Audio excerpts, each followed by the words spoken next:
ने क्या खूब कहा है कि ज़िंदगी में कुछ अच्छाइयाँ तो ऐसी ज़रूर करना जिनका ईश्वर के सिवा कोई दूसरा साक्षी ना हो।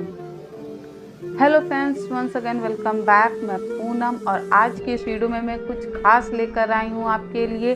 सो वीडियो के एंड तक बने रहिएगा। अगर वीडियो पसंद आए तो वीडियो को लाइक कमेंट शेयर जरूर करिएगा। और अगर अभी तक आपने चैनल को सब्सक्राइब नहीं किया है तो जल्दी जाकर चैनल को सब्सक्राइब भी कर लीजिए।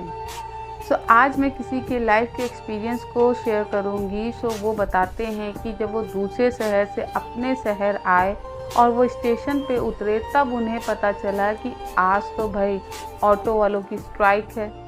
बड़ी मुश्किल से एक ऑटो मिला जिसमें पहले से ही कुछ सवारी थी, मतलब शेयरिंग ऑटो मिला। तो मैंने भी जगह देखकर उस पर बैठ गया और फिर वो ऑटो चला और उसने मेरे घर से कुछ दूर पहले ही उस ऑटो को रोक दिया। फिर मैं वहाँ से अपने घर के लिए पैदल पैदल चला और जब उस ऑटो वाले ने मुझे वहाँ उतार दिया तब मैं वहाँ से अपने घर के लिए पैदल ही चल पड़ा, अपनी ही मस्ती अपनी ही धुन में। और पैदल चलते चलते मेरी नज़र एक इलेक्ट्रिसिटी पोल पर गई। मैंने देखा कि उस पोल पे एक पेपर चिपका हुआ था। उत्सुकतावश मैं उस पोल के पास गया और मैंने देखा कि वो जो पेपर लगा था उसमें कुछ लिखा था। जब मैंने उसको पढ़ा तो उसमें लिखा था कि मैं एक वृद्ध महिला हूँ, मेरा 500 का नोट यहीं गिर गया है, अगर आपको मिले तो कृपया मेरे इस पते पे मुझे दे दीजिए। मेरा पता है सामने वाली गली का आखिरी मकान। में था कि मैं अकेली हूँ, मेरा कोई नहीं है और इसीलिए मैं बहुत परेशान भी हूँ, समथिंग इस तरह से बहुत कुछ लिखा था। तो मुझे पढ़कर थोड़ा सा दया भाव जो कहते हैं वो आया। तो मैंने सोचा चलो क्यों ना उसकी मदद की जाए। तो फिर मैंने वहाँ पर सोचा कि चलो थोड़ा कुछ ढूंढते हैं, शायद वो नोट मिल जाए। फिर मैंने कोशिश की और वहाँ पर मैंने थोड़ा सा प्रयास भी किया उस नोट को ढूंढने का, ताकि मैं उस वृद्ध महिला की मदद कर सकूं जिसका कि कोई नहीं है।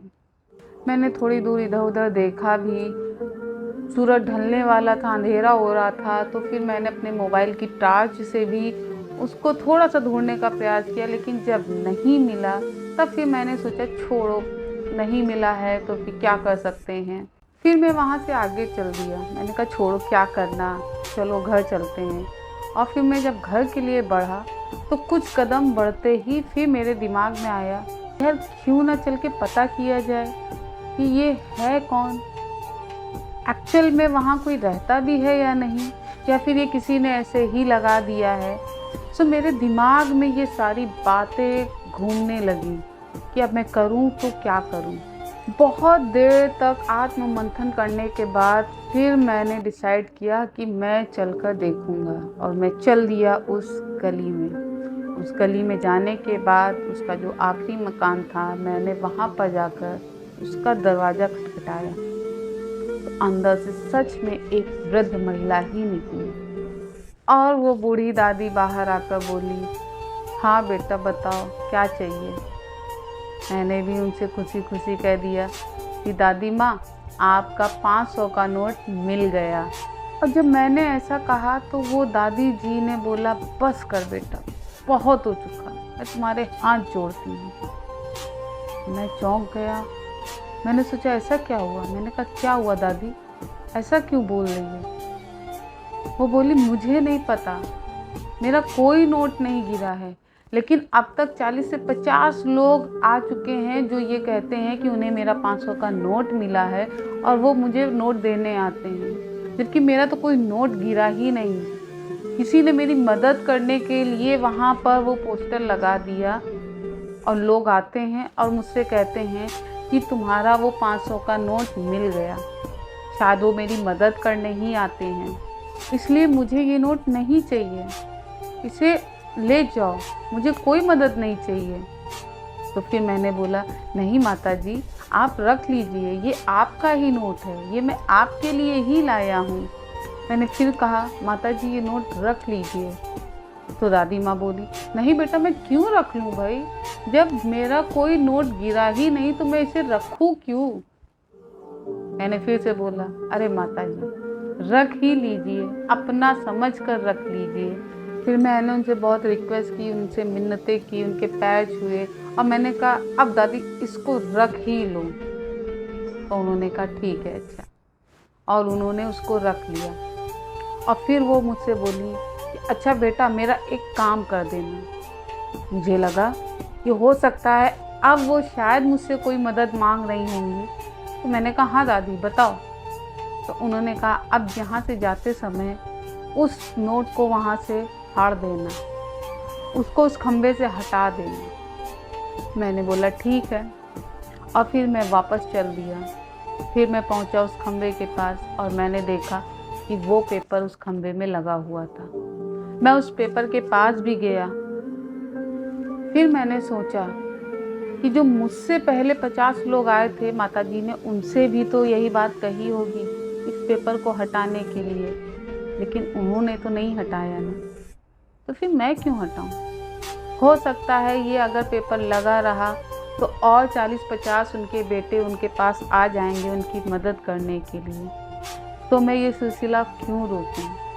और मैंने वो पेपर नहीं हटाया और मैं चल दिया अपने घर की ओर। तो कहने का मतलब ये है कि आपसे जितना हो सके लोगों की मदद करनी चाहिए, लोगों की हेल्प करनी चाहिए।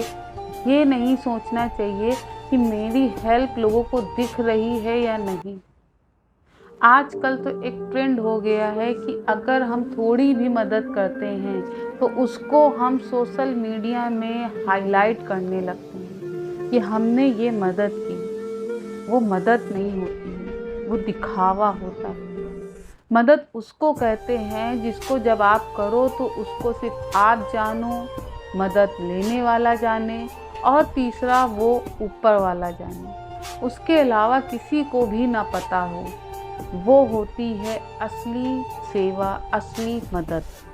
तो अगर आप भी ऐसा ही कुछ करना चाहते हो तो मदद करो, दिखावा नहीं। सो उम्मीद है कि आपको ये स्टोरी समझ में आई होगी और आप भी समझ गए होंगे कि हमको ज़िंदगी में दिखावा नहीं, मदद करनी है। दिखाने के लिए सोशल मीडिया में तो बहुत कुछ है। आप अपना टैलेंट दिखाइए, आप अपनी क्वालिटी दिखाइए, दिखावा मत करिए।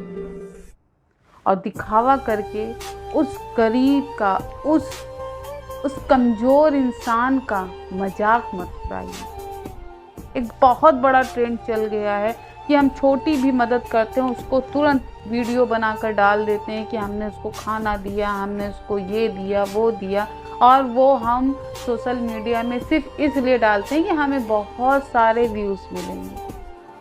हम उन व्यूज़ से मेरा नाम होगा, मुझे पब्लिसिटी मिलेगी, मेरी अर्निंग भी होगी। सो कहीं ना कहीं वो उन सब के पीछे आपका लालच होता है।